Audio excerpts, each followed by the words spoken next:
Hi everyone, welcome back to the channel. So friend, इस video में हम 2023 में प्री डीएलएड के एंट्रेंस एग्जाम में सीजी व्यापम द्वारा पूछे गए एजुकेशनल इंटरेस्ट शिक्षण अभिरुचि के 30 क्वेश्चन देखेंगे। वीडियो को पूरा देखिएगा, सभी क्वेश्चन को अच्छे से समझेंगे और क्वेश्चन रिपीट भी होते हैं और इसके अलावा इनके आसपास के क्वेश्चन तो आपसे पूछे ही जाएंगे। टॉपिक यही रहने वाले हैं।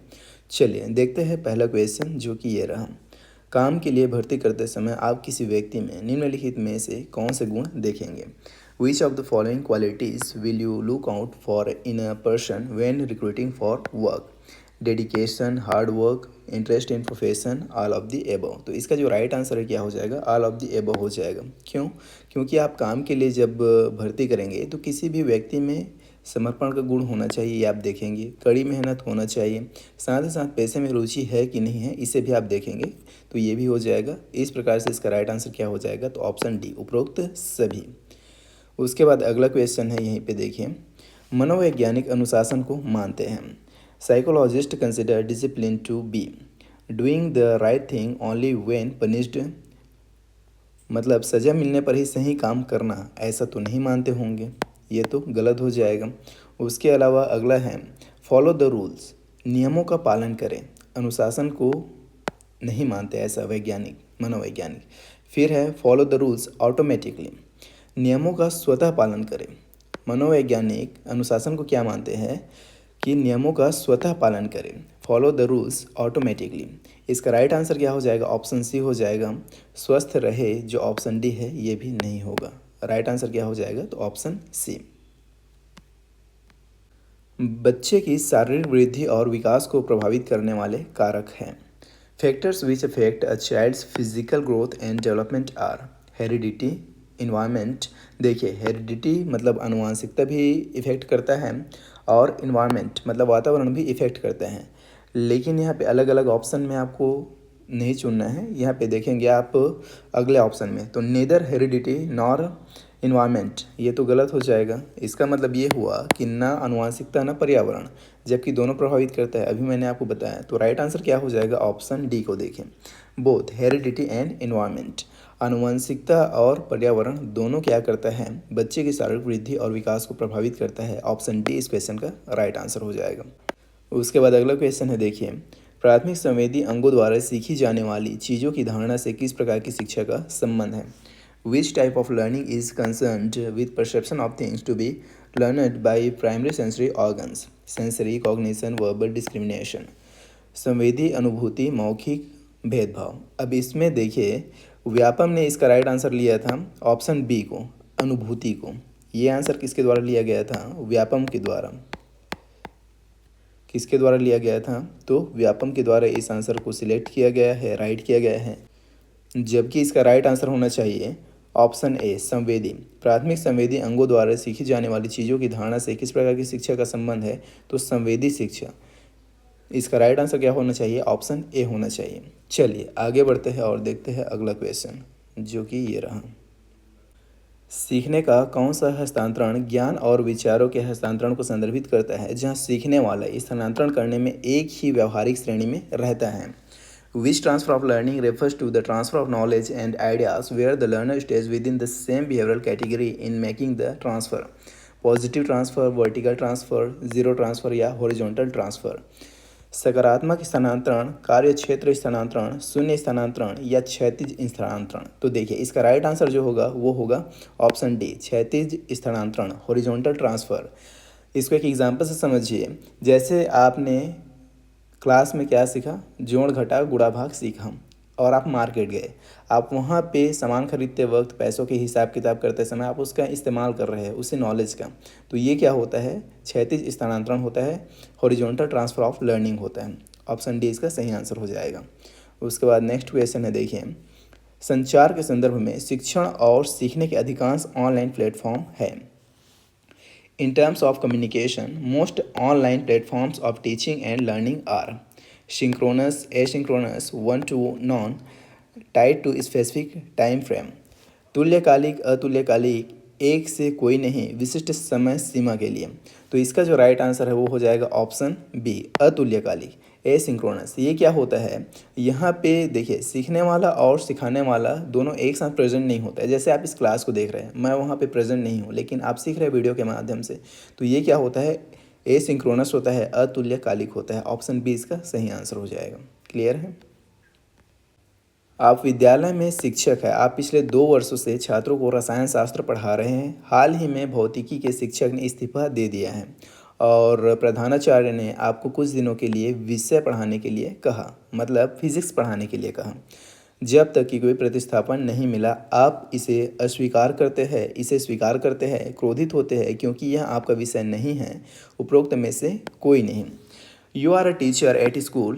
You have been teaching chemistry to students for the past 2 years.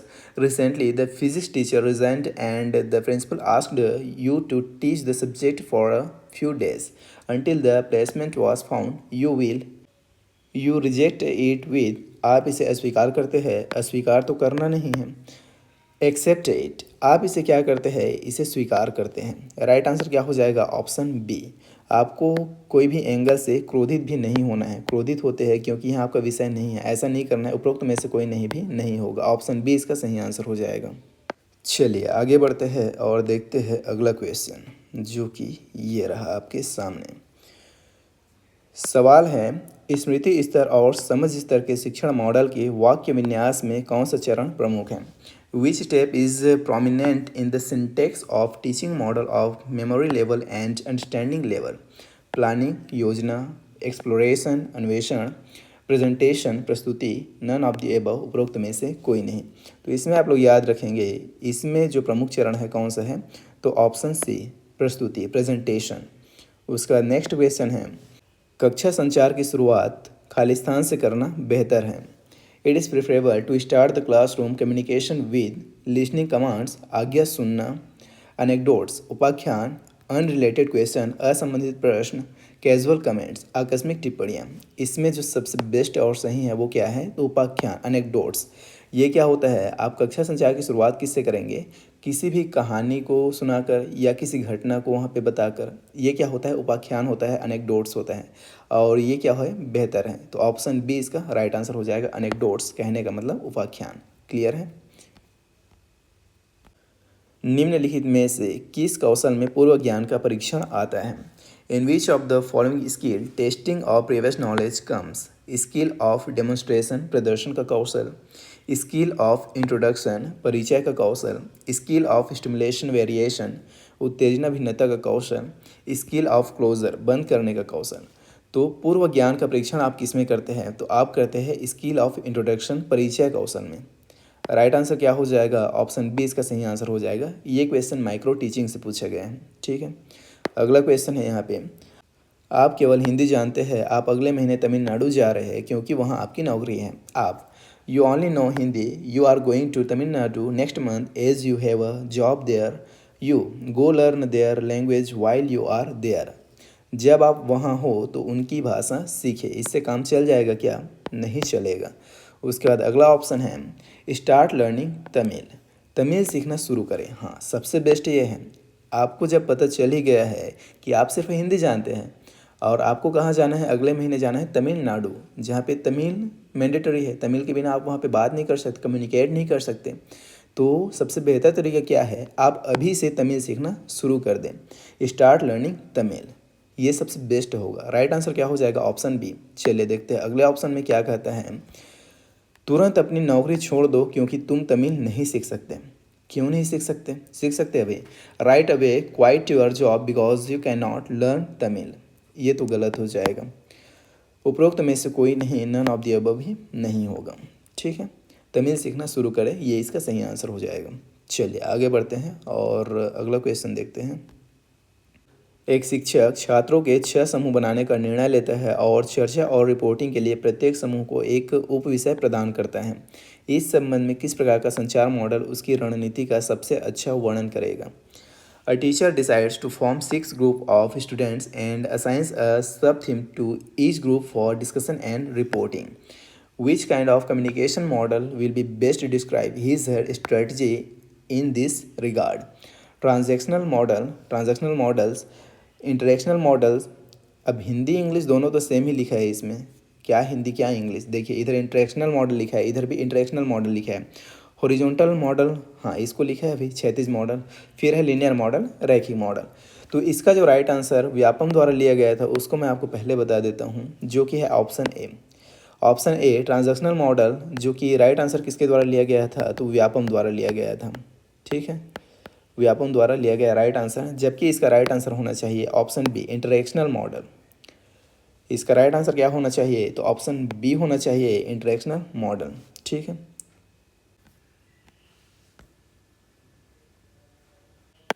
नीचे दो कथन दिए गए हैं, यहाँ पे कथन एक है और यहाँ पे कथन दो है। देखिए कथन एक क्या कहते हैं, संचार को शैक्षणिक संस्थानों सहित समाज को प्रभावित करने वाले सामाजिक कारकों में से एक के रूप में देखा जा सकता है। स्टेटमेंट वन है, communication is viewed as one of the social factors that influence the society including educational institutions, जो कि एकदम करेक्ट है।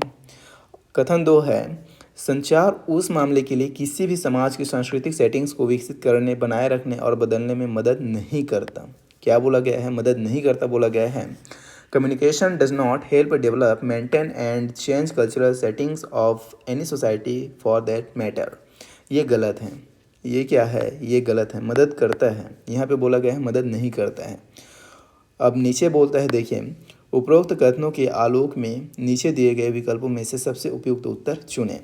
कथन एक और कथन दो दोनों सही हैं। ये तो गलत हो जाएगा, क्योंकि दूसरा कथन क्या है, गलत है।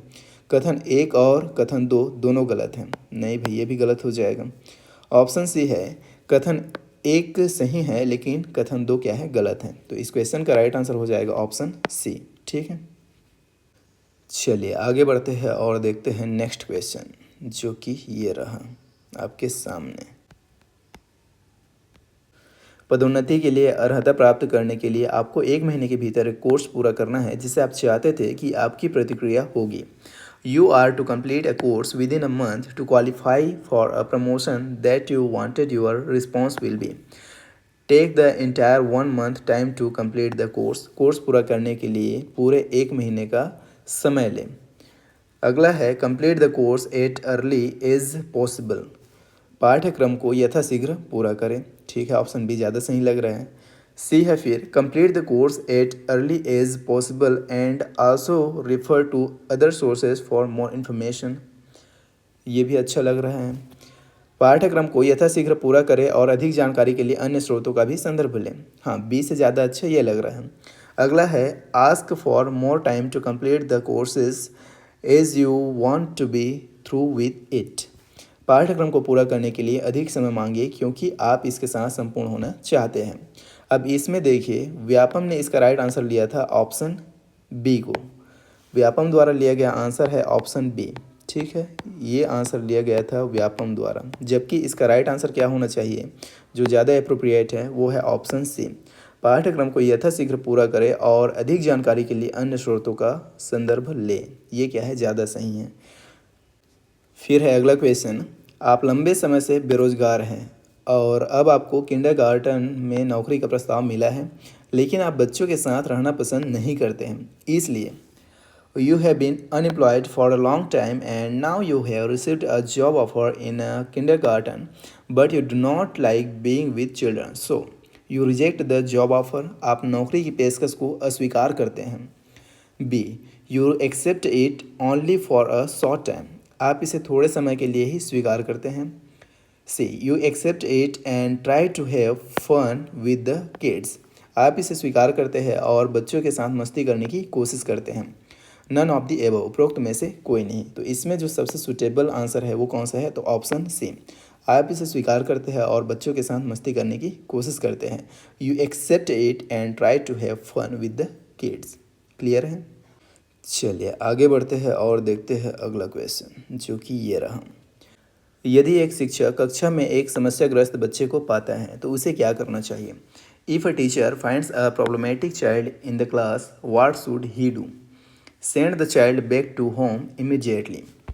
बच्चे को तुरंत घर वापस भेज दें। ऐसा क्यों करेंगे भाई। अगला ऑप्शन है, इग्नोर द चाइल्ड। बच्चे की उपेक्षा करें, इग्नोर नहीं करना है। पनिश द चाइल्ड, बच्चे को दंड देना, ऐसा भी नहीं करना है। अगला ऑप्शन है, provide counselling to the child. बच्चे की काउंसलिंग करें। सबसे बेस्ट तरीका क्या है, तो बच्चे की काउंसलिंग करें।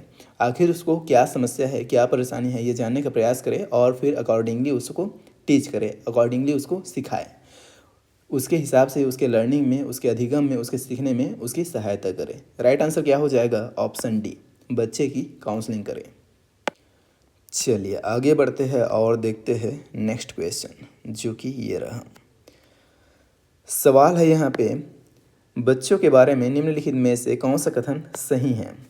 विच of the following statement about children is correct. जो सही है उसे आपको बताना है। पहला है, children are passive recipient of knowledge. बच्चे ज्ञान के निष्क्रिय प्राप्तकर्ता हैं। ये तो शुद्ध गलत है। बच्चे निष्क्रिय प्राप्तकर्ता नहीं होते। Children are passive recipient of knowledge नहीं होते। अगला ऑप्शन है, चिल्ड्रन आर प्रॉब्लम सॉल्वर्स। बच्चे समस्या समाधानकर्ता होते हैं, जो कि एकदम करेक्ट है। अगला ऑप्शन है, चिल्ड्रन आर साइंटिफिक इन्वेस्टिगेटर्स। बच्चे वैज्ञानिक अन्वेषक होते हैं, ये भी करेक्ट है। Children are active explorers of the environment. बच्चे पर्यावरण के सक्रिय अन्वेषक हैं, ये भी क्या है, एकदम करेक्ट है। तो हमें क्या पूछा गया है, सही है उसे बताना है। तो इस हिसाब से बी सी डी सही है, जो कि ऑप्शन डी में दिख रहा है। ऑप्शन डी करेक्ट हो जाएगा, बी सी डी सही है। ठीक है। बचपन में हुई एक दुर्घटना के कारण आप गहरे पानी में बहने से डरते हैं, लेकिन आपका सबसे अच्छा दोस्त आपसे लगातार तैरना सीखने के लिए कहता है। तो you are scared of in flowing deep water because of childhood accident, but your best friend constantly asks you to learn to swim, then you try to swim half heartedly. आप आधे अधूरे मन से तैरने की कोशिश करते हैं, अगर ऐसा करेंगे तो आप डूब जाएंगे। अगला है, you try to learn to swim with full enthusiasm. मतलब क्या हुआ, आप पूरे उत्साह के साथ तैरना सीखने का प्रयास करते हैं। हाँ, ये बेस्ट है। अगला है, you want learn to swim. आप तैरना नहीं सीखोगे, ऐसा करोगे तो आपका दोस्ती पे बात आ जाएगा। नन ऑफ द एबव ही नहीं होगा, उपरोक्त में से कोई नहीं होगा। इसका जो राइट आंसर है वो क्या हो जाएगा, ऑप्शन बी। आप पूरे उत्साह के साथ तैरना सीखने का प्रयास करते हैं। ठीक है।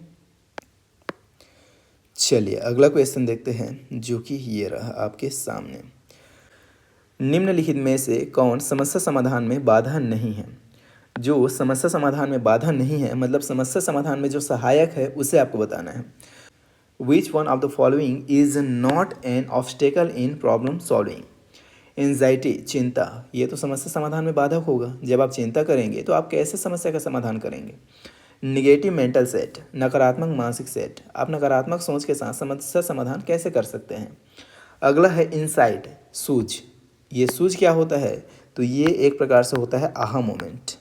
इसे क्या बोला जाता है, आहा मोमेंट बोला जाता है। मतलब अचानक से दिमाग की बत्ती जलती है। मेंटोस का एक एड चलता था, आप लोग देखे होंगे, मेंटोस दिमाग की बत्ती जला दे, ये वही है। अचानक से दिमाग में कोई आइडिया आता है, कोई विचार आता है, तो ये क्या है, समस्या समाधान में सहायक होता है, बाधा नहीं है। हमें पूछा ही यही है कि समस्या समाधान में बाधा नहीं है, तो इसका राइट आंसर क्या हो जाएगा, ऑप्शन सी हो जाएगा, सूझ, इंसाइट। बाकी जो फ्रस्ट्रेशन है, मतलब जो निराशा है, वो भी क्या है, समस्या समाधान में बाधक है। ठीक है। राइट आंसर इसका हो जाएगा सूझ, इंसाइट। चलिए आगे बढ़ते हैं और देखते हैं नेक्स्ट क्वेश्चन, जो कि ये रहा। देखिए, निम्नलिखित में से कौन सा संज्ञानात्मक डोमेन से संबंधित नहीं है। जो संज्ञानात्मक डोमेन से संबंधित नहीं है उसे आपको बताना है। Which of the following is not related with cognitive domain. Knowledge मतलब ज्ञान, एप्लीकेशन मतलब आवेदन, और वैल्यूइंग मतलब मूल्य निर्धारण, अंडरस्टैंडिंग मतलब समझ। तो इसका जो राइट आंसर है वो क्या है, ऑप्शन सी, मूल्य निर्धारण। वैल्यूइंग क्या है, संज्ञानात्मक डोमेन से, कॉग्निटिव डोमेन से संबंधित नहीं है। उसके बाद अगला क्वेश्चन है इसमें, मानव में व्यक्तिगत भिन्नताओं के निर्धारक संबंधित है। The determinants of individual differences in human are related to. Difference in their heredity, उनके आनुवंशिकता में अंतर। Differences in both heredity and environment, आनुवंशिकता और पर्यावरण दोनों में अंतर। Interaction between heredity and environment, आनुवंशिकता और पर्यावरण के बीच सहभागिता। नन ऑफ द एबव, उपरोक्त में से कोई नहीं। तो इसमें जो सबसे बेस्ट ऑप्शन है वो है ऑप्शन सी, आनुवंशिकता और पर्यावरण के बीच सहभागिता, interaction between heredity and environment.